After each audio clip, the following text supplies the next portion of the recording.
Good morning to all of you. Once again, Saurabh sir is here with class 11th, subject economics,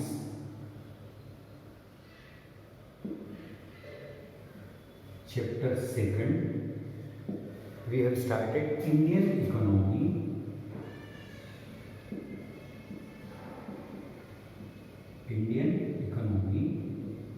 From 1950 to 1990. We have already discussed, हम लोग काफ़ी बात कर चुके थे. सबसे पहले टाइप्स ऑफ इकोनॉमी, 3 प्रकार की इकोनॉमी होती है, socialist, capitalist and mixed economy. Second important discussion हम कर चुके थे, व्हाट वाज द प्लान, है ना. तो हमारा जो सेकंड चैप्टर है वो प्लानिंग की डायरेक्शन में है कि वाई प्लानिंग इज रिक्वायर्ड. हम पढ़ चुके थे planning is required for growth. Planning is required for growth.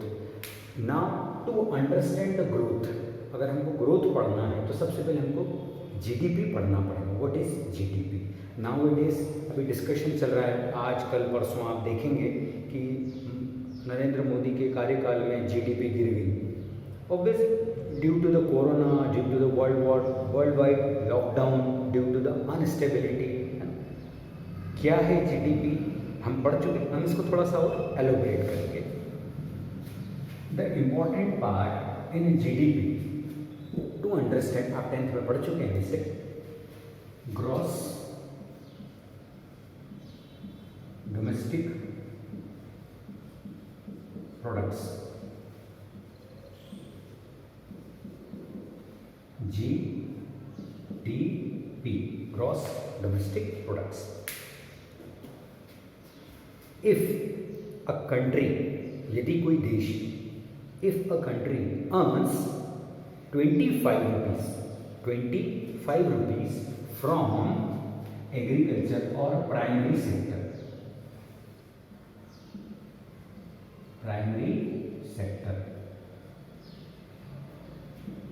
मान लीजिए गेहूं, चावल, दाल, चना, कपास, whatever we produce from primary sector, even from minings, different types of minerals which we have got from the beneath of the earth.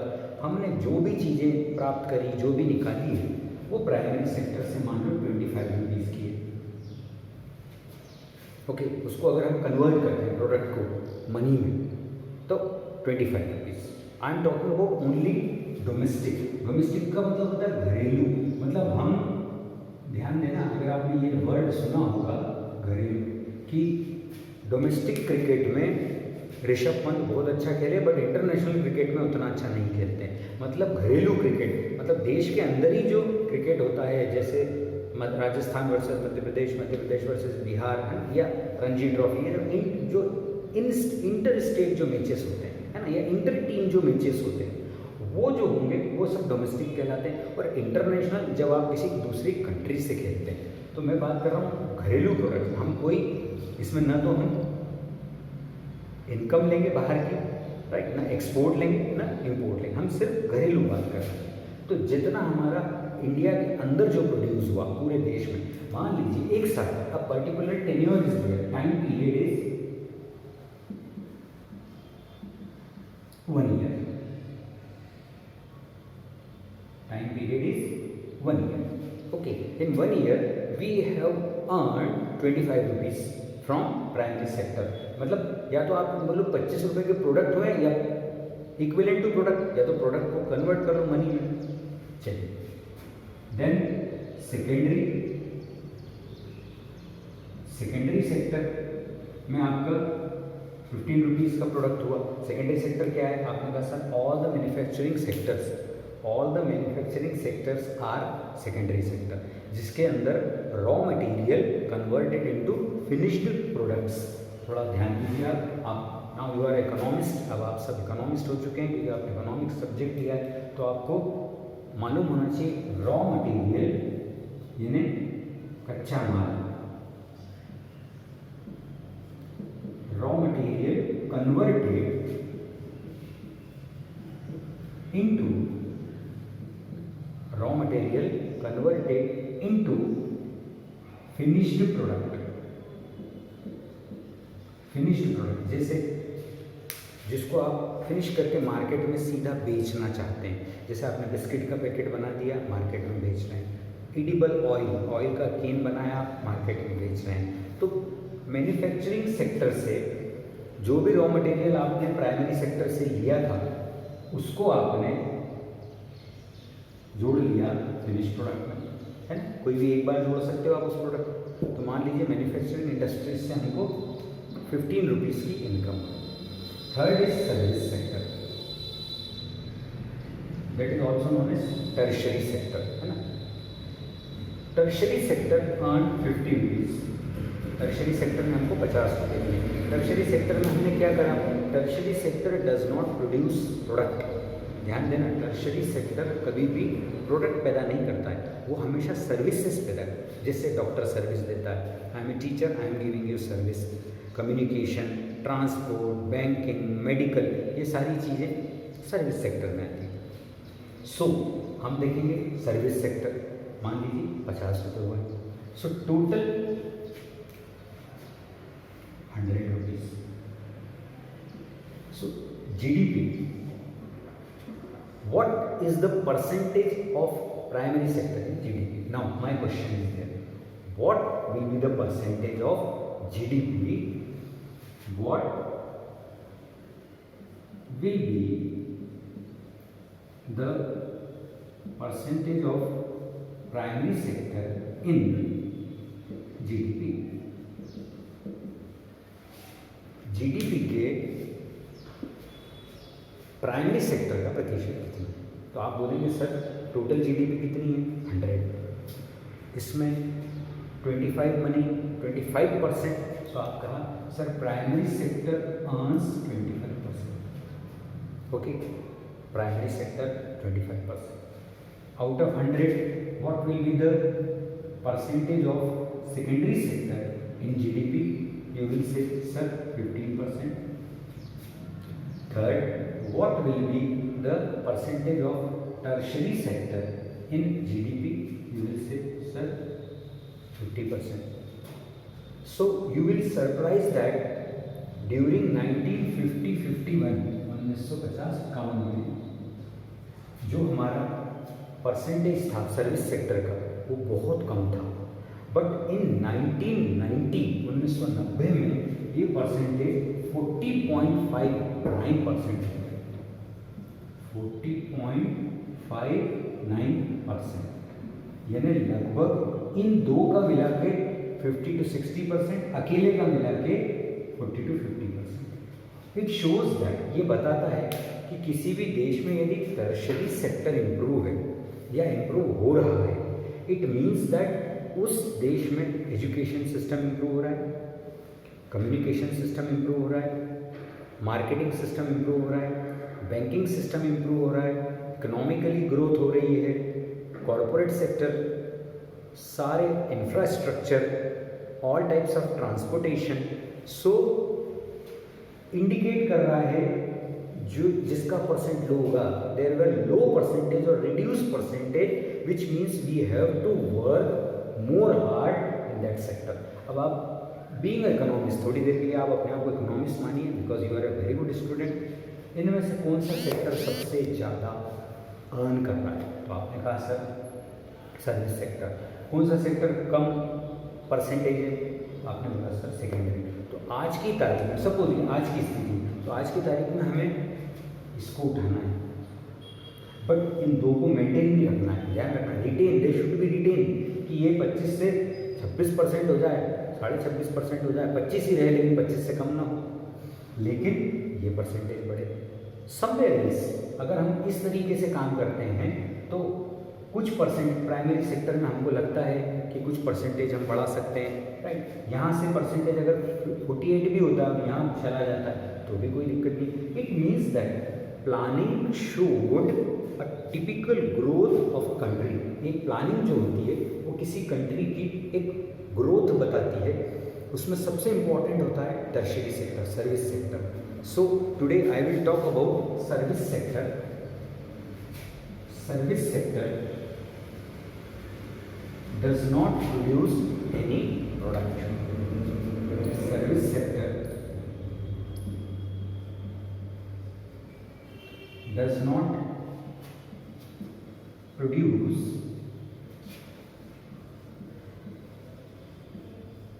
any product. Service sector कोई भी product उत्पादित नहीं करता है। जैसे अगर हम प्राइमरी सेक्टर में देखते हैं तो उसमें उत्पादन हो रहा है गेहूं का, चावल का या ज़मीन के अंदर से मिनरल्स। सेकेंडरी सेक्टर देखते हैं तो उत्पादन होता है फिनिश्ड प्रोडक्ट का। लेकिन यहाँ पर कोई उत्पादन नहीं होता प्रोडक्ट, यहाँ पर इट प्रोवाइड्स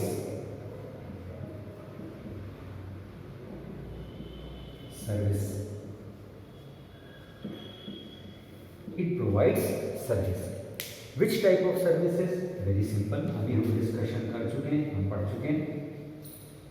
अगर हम ध्यान से देखें service sector,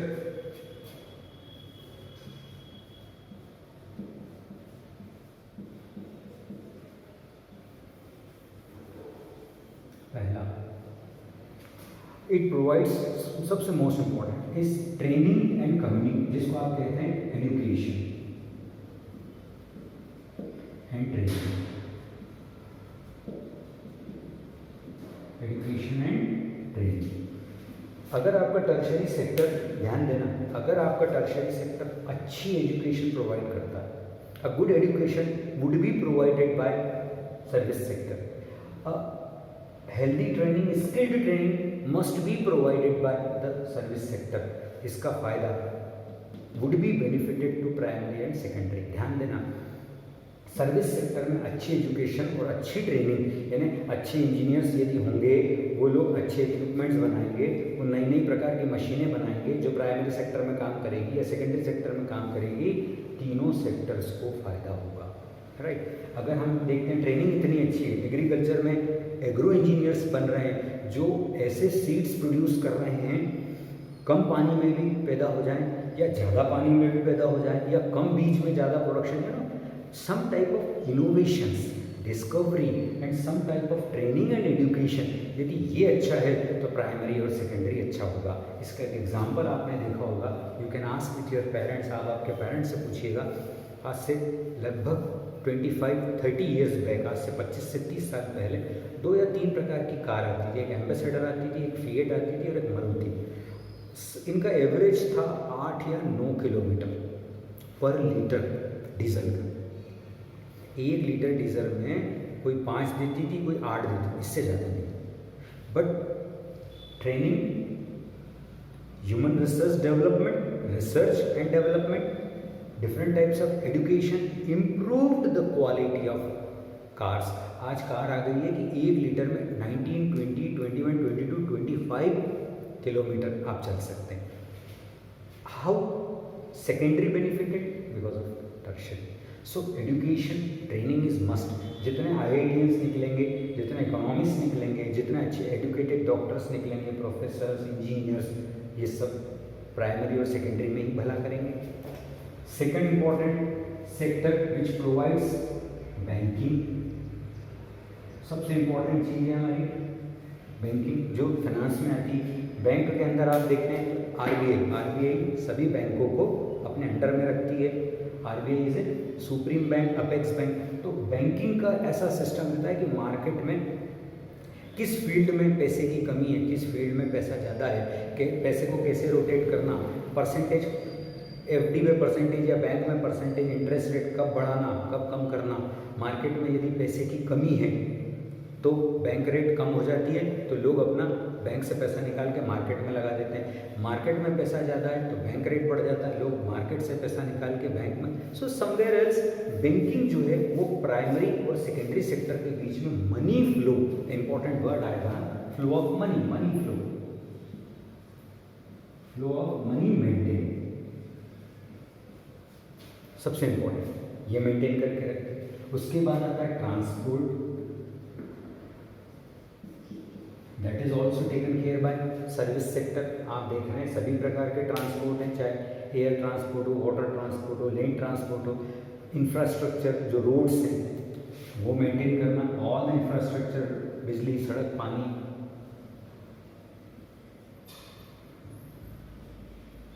infrastructure maintained by service sector, and the most important is medical and health.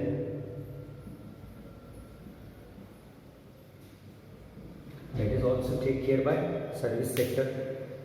आप देख रहे हैं यदि आपके पास प्राइमरी और सेकेंडरी सेक्टर में जो लेबर है ना, लेबर दो प्रकार के होते हैं, स्किल्ड लेबर और unskilled labour.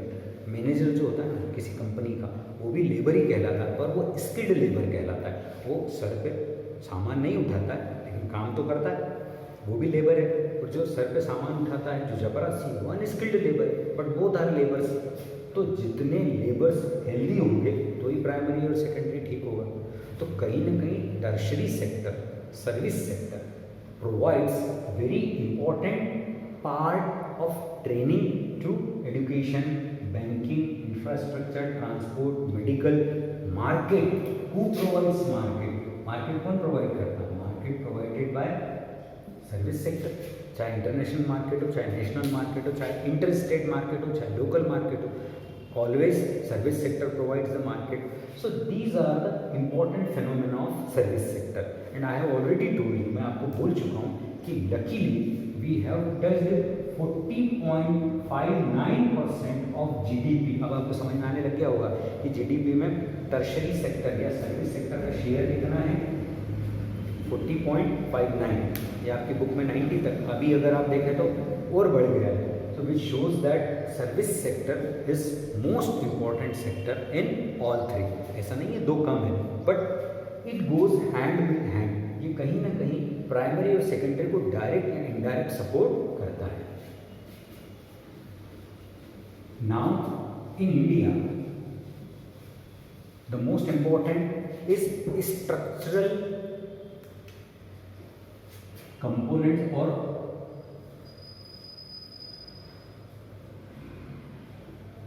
Structural composition.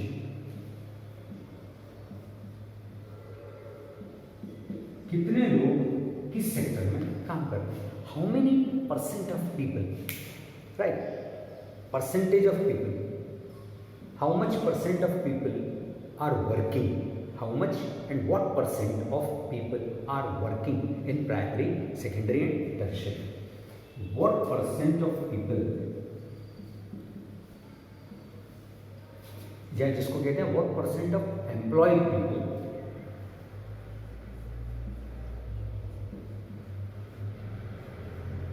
Working in sector, that is structural composition. If you will see the pie chart, अगर हम इसका पाई चार्ट देखेंगे 360 डिग्री होता है, उसके हिसाब से हम एक सर्कल बना लेंगे। Okay, approximately 60% people are employed। What I spoke, क्या बोला मैंने? Approximately 60% people are employed in primary sector। So 60% people are employed in। So approximately आपका जो स्ट्रक्चर होगा वो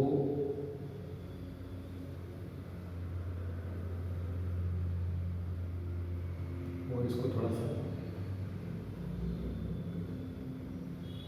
ये 60% हो गया, 60%। Okay, approximately 20% working in secondary sector. Okay, so 15%, it is 10 to 15%।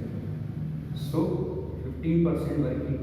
So this is secondary sector। This portion structural composition, किस sector ने कितने परसेंट एम्प्लॉयमेंट दिया है? तो आपने कहा सर 10 to 15% सेकेंडरी सेक्टर में चला गया, 55 to 60% प्राइमरी में, remaining 20 to 30%, that will be 30 to 40% remaining will be in secondary sector.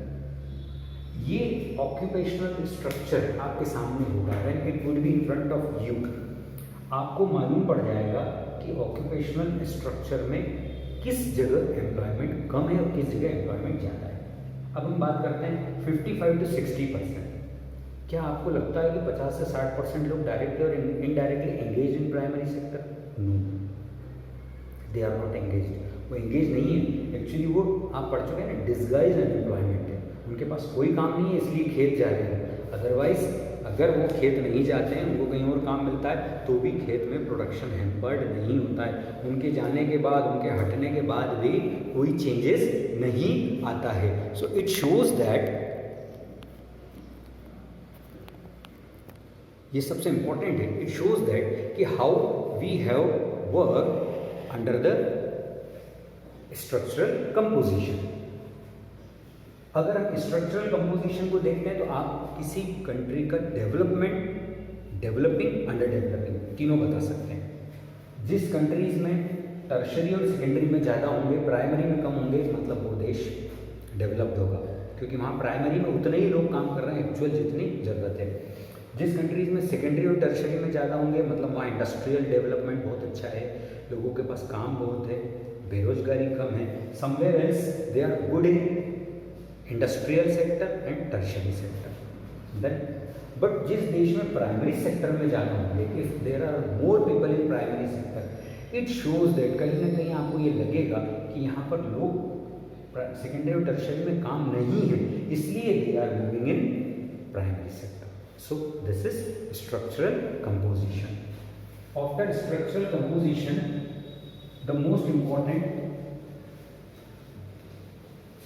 plan. Why plan? Plan self-reliance और self-reliant है ना, आत्मनिर्भर।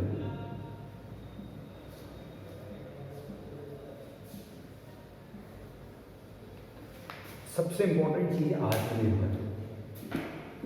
We based on other countries, we dependent on other countries, we had dependent on other countries. हम दूसरी countries के ऊपर आश्रित थे, हम दूसरी कंट्रीज के ऊपर डिपेंडेंट थे, क्योंकि वी वर लिकिंग बिहाइंड, हम पीछे थे प्रोडक्शन में, प्राइमरी सेक्टर के, हम पीछे थे सेकेंडरी सेक्टर के प्रोडक्शन में, हम पीछे थे टर्शरी सेक्टर के प्रोडक्शन में या टर्शरी सेक्टर के इम्प्रूवमेंट में। हमारा मेडिकल अच्छा नहीं था, एजुकेशन अच्छा नहीं था, ट्रेनिंग, इंफ्रास्ट्रक्चर, इलेक्ट्रिसिटी, है ना, roads, transport. We have started planning, we have started planning. Planning give a good representation of self reliance. हम धीरे धीरे आत्मनिर्भर बनते गए। हम आत्मनिर्भर बने प्राइमरी सेक्टर में। First 5th year planning 1951 to 56 हमने इतना प्रोडक्शन किया एग्रीकल्चर का, इतना प्रोडक्शन किया कि हम 56 में देश के अंदर तो डिपॉजिट कर लिया, डिपॉजिट कर पाए, हमने दूसरे देशों को भी एक्सपोर्ट करा प्रोडक्ट, आत्मनिर्भर। सेकेंडरी हम इंडस्ट्रियल सेक्टर में धीरे, second 5th year planning based on industrial sector, slowly gradually हम इंडस्ट्रियल सेक्टर में इतने इम्प्रूव्ड हो गए कि हमारा प्रोडक्ट अब दूसरे देशों में एक्सपोर्ट होने लगा। और याद कीजिए, जिस कंट्री का एक्सपोर्ट अच्छा होगा, इट मीन्स उसके पास फॉरेन करेंसी इन्वेस्टमेंट या फॉरेन डिपॉजिट अच्छा होगा। कैसे अच्छा होगा फॉरेन डिपॉजिट? भाई आप एक्सपोर्ट कर रहे हैं, सेकेंडरी सेक्टर में आपने कुछ इतनी अच्छी चीज़ें बनाई हैं जो दूसरे देश उतने दाम पे नहीं बना सकते, बना तो सकते हैं लेकिन उतने सस्ते में नहीं बना सकते। सो दे अवॉइड, वो लोग क्या करते हैं, प्रोडक्शन करने से तो अच्छा इंडिया से खरीद लेना। हम वी हैव सोल्ड, मान लीजिए ये कोई टेक्निकल प्रोडक्ट है ना, ये प्रोडक्ट सब कंट्री बनाती है लेकिन हम बनाते हैं सबसे सस्ते दाम और सबसे अच्छी क्वालिटी। तो क्यों? क्योंकि हमारे यहाँ लेबर सस्ता है, तो हम आराम से लेबर्स को काम दे सकते हैं, वही प्रोडक्ट सस्ते में बन जाएगा, अच्छी क्वालिटी का। अब ये प्रोडक्ट मार्केट में गया, वर्ल्ड वाइड मार्केट में गया, उन लोगों ने इसको खरीदना शुरू करा, हमने उनसे डॉलर या फॉरेन करेंसी में पैसा लेना शुरू कर दिया। तो जब फॉरेन करेंसी में पैसा आएगा तो हमारा फॉरेन डिपॉजिट बढ़ेगा। अब अगर हम इस फॉरेन डिपॉजिट को पेट्रोल में कन्वर्ट करते हैं, मेडिकल में कन्वर्ट करते हैं या किसी और में कन्वर्ट, तो हमें हमारा पैसा बच जाता है, हमको हम डॉलर में पैसे कन्वर्ट करने की ज़रूरत नहीं, ऑलरेडी हमारे पास डॉलर है, already we have a dollar, right. वरना क्या करना पड़ता हमको, हमारे रुपये को पहले डॉलर में कन्वर्ट करो, फिर पेट्रोल का किराया दो।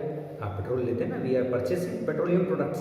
सो इम्पोर्ट जब होगा, इम्पोर्ट यानी आना, जब प्रोडक्ट आएगा हमको विदेशी मुद्रा देना पड़ेगी, फॉरेन एक्सचेंज, फॉरेन करेंसी। अगर फॉरेन करेंसी ऑलरेडी हमारे पास है तो हमको $1 का 70 रुपया नहीं देना पड़ेगा, डॉलर के बदले डॉलर मिल जाएगा। अगर हमारे पास फॉरेन करेंसी नहीं है तो हमें अपने 70, 72 या 75 आज की जो रेट चल रहा है उसमें पहले उसको कन्वर्ट करना पड़ेगा, तब हम उसको पैसा देंगे। हम लॉस में थे। अगर हमारा फॉरेन डिपॉजिट अच्छा है तो हम प्रॉफिट में हैं। तो फॉरेन डिपॉजिट कब अच्छा होगा? When we are self reliant. Okay, so this are the most important factors of planning. हम इसको जरा सा रिवाइज करते हैं। सबसे पहले हमने इकोनॉमी पढ़ी, 3 economy, socialist, capitalist, mixed economy. फिर हमने पढ़ा why planning is required. Planning is required for growth, planning is required for development, self reliant. फिर हमने पढ़ा व्हाट इज जीडीपी। जीडीपी का इंपॉर्टेंट पार्ट क्या है? जीडीपी के 3 इंपॉर्टेंट पार्ट है, प्राइमरी सेक्टर, सेकेंडरी सेक्टर और टर्शियरी। कितना परसेंट प्राइमरी और सेकेंडरी, कितना परसेंट कौन पे करता है ना, that is called share. Percentage of agriculture और primary sector in GDP, percentage share of secondary sector in GDP, percentage share of tertiary sector. फिर हमने देखा why tertiary sector is important. Tertiary sector is important because tertiary sector provides training, education, है ना, medical, health facilities, infrastructure, communication, road, transport, other thing. फिर हमने सबसे important पढ़ा कि why should be planning through planning. Planning से हम self reliant कैसे हो सकते हैं? अगर हम जितना एक्सपोर्ट करेंगे फॉरेन करेंसी आएगी, फॉरेन करेंसी आएगी, हमारी करेंसी बचेगी and we will be in a good position in export and import. So up to here, thank you.